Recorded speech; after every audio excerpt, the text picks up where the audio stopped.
podcast, the show that's all about talking with entrepreneurs who have overcome obstacles and failures to achieve their goals. I'm your host, Chad Kaleky with Cosmic Design, and today we have Cesar. His company helps startups scale their sales and marketing, and he also advises them on funding and how they can get capital. So, Cesar, how did you get into this space? Wow, that's I've been doing sales and marketing all my career, so some 35 plus years, and that's how I originally got started, right? Original individual contributor, rather, sales manager, regional director, and then I moved into the training space and enablement. So the word sales enablement came about, and so I learned how to enable. Both smaller companies and also contributed enterprise level companies with enabling their sales teams. And with that, along the way, I had been volunteering since 2007. So that's what, 16 years now, 15 years at different startup, like the San Francisco Renaissance Entrepreneurship Center, Venture Greenhouse, and things of this nature. So, because I really enjoyed working with startup founders. I was a business planning coach some years ago and focused on, like you indicated, helping startup founders still with gaining consistent sales and revenue growth, firstly, and secondly is securing growth funding, because you can't do A without B. Yeah, unless of course it's self-funded. So that's what I've been focusing on. I'm pretty passionate about that, and that's my story, and I'm sticking to it. When you come into a startup to focus on their sales strategy, do you have a particular practice? Like, I always follow these few steps. Excellent question. Yes, I do. And typically I follow a simple but powerful model called an APEE model.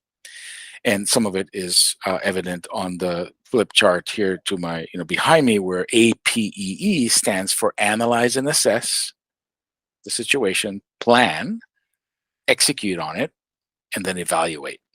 So just at a higher level, it's the APEE model. And when I say analyze and assess, you're typically doing a SWOT analysis, a stakeholder analysis within the organization to find out what's really the lay of the land and where are the disconnects.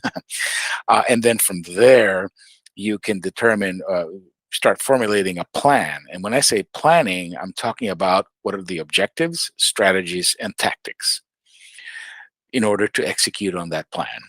And then when you execute, that's the E part. You're executing typically on the strategies and tactics. And then you come back to evaluate this on the, certainly week to week, monthly basis, quarterly basis, to determine what is it that we need to adjust and, maintain this rocket on the course. So, because it's like if you're trying to shoot for the moon and, like a 1% deviation will throw you off by like 40,000 miles. Something like this, and so we want to stay on course. And what is it that we need to improve upon? What is it we need to add to, et cetera, or adjust and do differently along the way to make it work? Do you have a particular client where like they were really struggling, and can you give us like a specific example of you implemented this process and boom, they just took off? Yeah, and part of the challenge I think was during COVID, and I know nobody's talking about COVID anymore because it's behind us now, and that's great, but it was a major turning point for the whole world, right? We know this. In the US, people tend to forget things, we move on very quickly, which is just a symbol of resiliency here, and we're also very risk prone. We're open to taking risk and trying new things, whereas other cultures are not, right? I say all this because I'm multicultural, but during that period, it was very challenging to get new business, and I was actually helping testing out a new model of go-to-market. And I decided to test it with one of the toughest customers you can ever encounter, which is my spouse. And so, or any spot, right? Because they know you, they tend to be more critical. And so we went to market. My wife is a film and video producer. She does corporate videos. She's done work for companies you've heard of, like Oracle and Huawei and Splunk, and for some of the ones you haven't heard of, and other nonprofits as well. And so we're trying to figure out how is it we're going to gain new business, for her, given the situation she was in.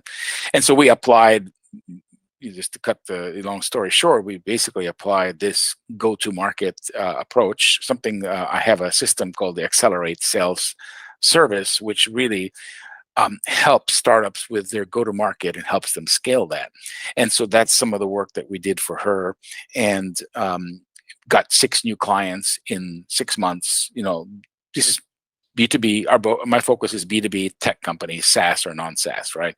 And so we were able to get 6 clients in 6 months, and then help her to grow in that way. So that was during that tough time where people were just trying to figure out Zoom, and we were doing calls on actually we're using Google Meet, um, and then going from there to help her scale her business.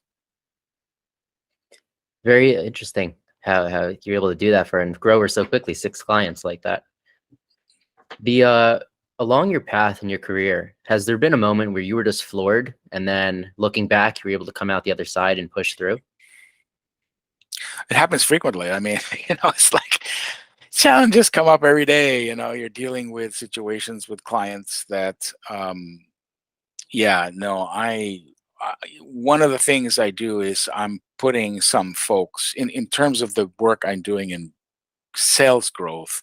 Part of the service, I'm providing either an SDR, a sales development rep, like a dedicated SDR to do the grunt work, right? So that I'm helping with that, with the sales playbook, I'm helping with the messaging, with a daily method of operation. And so sometimes it doesn't always work out that you have somebody that's going to perform, but you have to test it. And one thing that happened to me recently is, in addition to just providing an SDR, which typically SDRs have like anywhere from 6 months to a couple of years, few years experience at the most, because then from then they transition to the next level, which is to like a BDR or an account executive. Part of my service, I also can have a part-time partnerships manager, which is essentially a business development manager to form partnerships with clients or in other companies. And I had placed somebody with, I'm not a recruiter and I'm placing, it's just part of the service that I do this. I'm actually the one doing all the messaging, and I'm helping to train people along with a client that knows their services and product better than I do, but I help with the demos and the presentations and that piece from a sales angle.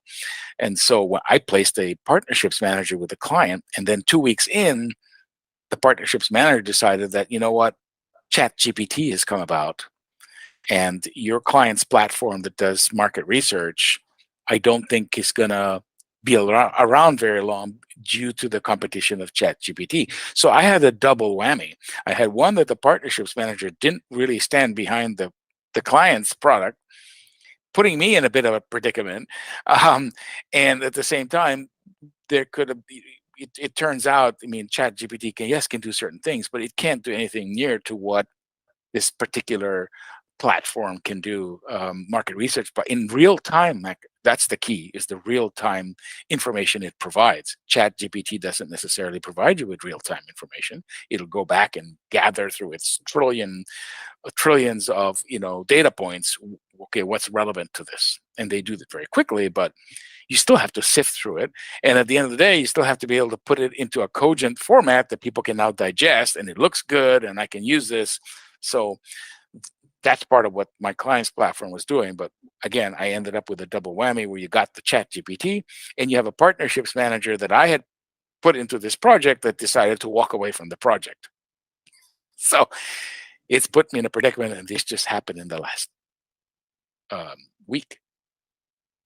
So, you're still in this problem, right? The solution Yes. hasn't come about yet. Right. Well, I found a solution, because I'm all about solutions, and I'm all about adding value. So people contact me and say, hey, what do you think about this? I love bouncing ideas. I certainly don't charge for my time for bouncing ideas and brainstorming. I just love doing it, right? And so, but I already found a solution, because I tapped into one of my networks and found another partnerships manager that's going to stand behind it. In fact, we're meeting with that person here on Tuesday, and to introduce them to the client, and just make sure they get along and all that fun stuff, and then go from there to see, because ultimately people are interested in results. And so I'm confident we can get them the results, but also develop a slightly, I think there's always sometimes there's blessings in adversity. Frequently, there's blessings and learning points in adversity, right? And so you learn. And one of the things I learned is, what are the real capabilities of ChatGPT that everybody's talking about? Well, I mean, listen, it can do a number of things. It's passed entrance exams to Harvard or something I was reading. But in comparison to what it can do vis-a-vis the competition in terms of market research, that's a different conversation. And so we're learning what are the capabilities of my client's specific platform. And so we learned some good things that now we can now run with, and certainly learn and understand how to handle objections, which is always a major part of selling. So that's where we're at with it as we speak. Yeah, it still has a ways to go. I mean, I try to use it for some complex tasks, and it's not quite there yet. Still has a ways. Yeah, I don't use it at all, to be honest. So Oh yeah. no, I just don't. So Cesar, if one of our listeners wanted to get in touch with you, your company, for your services, how would they do so? I think a good place to start is just on LinkedIn. I think just to connect with me, Cesar Teague, and we can certainly share a link here to that, and just message me, connect with me and message me directly. And then you can see what, obviously, you can see what I'm doing. You can see some of the folks I've worked with, some recommendations, my background, just to understand a little bit what I'm doing, and then just message me and we'll connect. Happy to, like I said, bounce ideas and see if I can help startups, again, that I work with, whether they're early stage, because I'm working with a venture studio for early stage startups to build out their MVP and to commercialize it. These are for early stage tech B2B startups in the USA. But I'm also working with, as an advisor at Bay Angels, which is one of the oldest angel investment groups in the world. They're based here. I'm on the deal flow committee, so I'm regularly analyzing and taking a look at decks to see who we can invite that passes a certain level to be able to present. And also at Startup Right, which has less stringent requirements than Bay Angels, but there's also some interesting investors there that where one could pitch. So I'm helping in that regard. So again, long answer to your question, but welcome to reach out on LinkedIn and connect. Okay. Well, thank you, Cesar, for coming on the show. And thank you, everybody, for listening to Failing to Success. If you enjoyed the episode, please make sure to follow and rate our show, like, comment, and subscribe for more great content. I'm your host, Chad Kaleky with Cosmic Design, and we'll see you next time.